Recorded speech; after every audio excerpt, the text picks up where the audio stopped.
আসসালামু আলাইকুম প্রিয় শিক্ষার্থীবৃন্দু। আজকে আলোচনা করব অধ্যায় 9 এর ত্রিকোণমিতিক অনুপাত অধ্যায় থেকে। দেওয়া আছে cot সমান 1/x। এখন এই cot সমান কি এরকম আগে বার করা লাগবে। আমরা জানি tan সমান কি হবে, লম্ব বাই ভূমি, লম্ব বাই ভূমি, লম্ব বাই ভূমি। আর tan সমান আমরা জানি কি, tan সমান 1/cot, অথবা cot সমান 1/tan। থিটা সব থিটা আছে। এখন দেখেন এই tan সমান কি, আমরা তো এরকম করতে পারি। তাহলে cot সমান কি হইতেছে 1 এই tan সমান কি, tan এর মান লম্ব বাই ভূমি, লম্ব বাই কি ভূমি।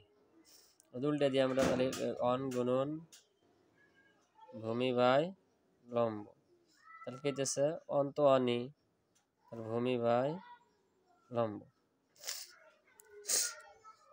তাহলে দেখেন cot সমান যদি এই ভূমি বাই লম্ব হয়, তাহলে ভূমি এটা লম্ব।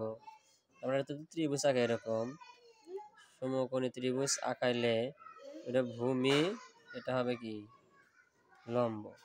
ঠিক আছে, আমরা একটা নাম দিতে পারি এ বি সি, নাম দিতে পারি। তাহলে এটা ভূমি বাই লম্ব, এটা cot। আর তাহলে tan হবে কত, tan বি হবে কত, তাহলে লম্ব বাই ভূমি।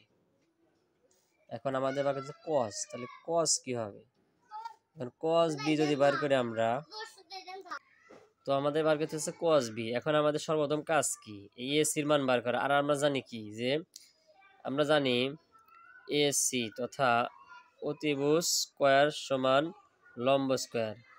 লম্ব আছে এ বি, লম্ব স্কয়ার যোগ কি আছে ভূমি বিসি, তাহলে বিসি স্কয়ার। তাহলে এ বির মান কত এক্স, তারপর স্কয়ার যোগ বিসি মান 1, এটা। অর্থাৎ এ সির মান তাহলে কি হবে, এ সির মান সমান হবে স্কয়ারটার কি হবে, রুট হবে, এটার উপর শুধু রুট হবে, রুট। তাহলে এটার মান কি হলো √1 + x স্কয়ার। এখন আমরা তাহলে cos b এর মান কি হবে, ভূমি বাই অতিভুজ, ভূমি বাই অতিভুজ, তাহলে √x স্কয়ার + 1 অথবা 1 + x স্কয়ার বাই x, এটা হলো cos b এর মান। অথবা এখানে থিটা আছে, একটু সমস্যা নাই, এটা আমরা থিটা প্রকাশ করবো, এটা থিটা।